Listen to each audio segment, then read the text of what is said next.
Et dès qu'il vient de confirmer comme ça, automatiquement, on doit envoyer les messages au, au DRH pour lui dire qu'il y a un courrier qui a été validé. Alors, il faudra que vous puissiez appliquer les traitements afin que nous puissions faire sortir cela. Alors, je vais encore me connecter comme étant le DRH. Je prends celui-ci. Alors, je mets les informations et je clique. Voilà, je suis ici. Quand vous regardez, ici, j'ai les messages. Donc, lettre validée par les chefs de service. J'ai tous les messages concernant toutes les lettres qui sont validées par le DRH. Ici, on me dit un courrier qui concerne la DRH, donc c'est-à-dire le courrier que le chef de service vient de confirmer avec les messages, les annotations. On vient de nous afficher ça ici.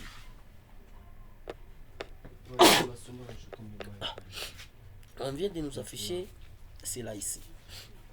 Et quand vous regardez, le chef ici, lui, il a le droit de consulter. C'est-à-dire, il peut consulter les départements qui existent dans l'entreprise, il peut voir les différents tableaux de courrier et il peut aussi créer les comptes des utilisateurs. Il peut créer les comptes et puis il peut configurer les messages. Parce que dans cette application, nous avons mis la possibilité d'effectuer les messages en local. Voilà. Et là, il va maintenant valider. Il va cliquer comme ça sur les courriers et dès qu'il clique, on lui mène directement sur cette interface où on lui demande de valider les courriers, de l'orienter. Voilà. Les courriers, c'était le numéro 44. Je vais l'orienter dans quel département. Ça, c'est les noms des différentes divisions qui existent dans l'entreprise ainsi que leur département.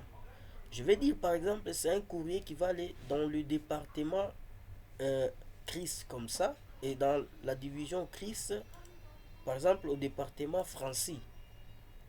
Et je clique comme ça, je viens de transférer les courriers.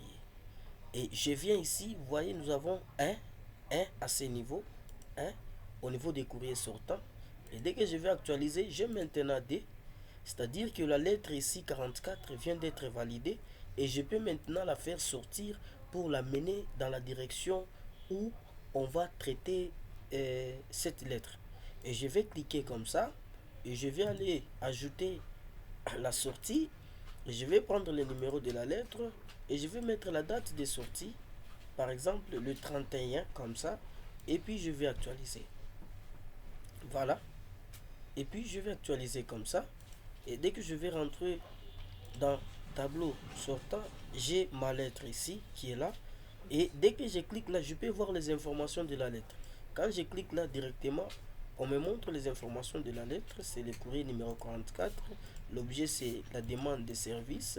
Et observation, c'est notre courrier est bien reçu. Et destinataire français, expéditeur Jérôme. Et la date d'enregistrement.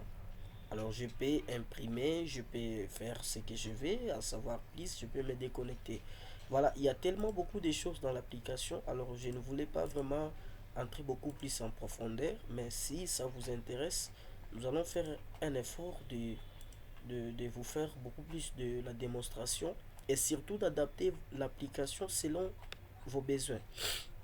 Parce que cette application est conçue d'une manière générique, mais nous pouvons l'adapter d'une manière particulière par rapport à votre besoin.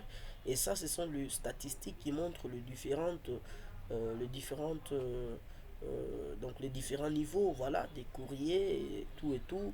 Donc, quels sont les courriers qui sont encore traités, qui ne sont pas encore traités, quels sont les courriers traités, tout et tout. Donc, c'est les dashboards, c'est-à-dire la statistique des courriers. Voilà, c'est tout ce que j'avais un peu à vous dire, mais l'application, elle est vraiment complexe. Il y a des choses que nous sommes en train de concevoir avec le temps. Voilà, merci.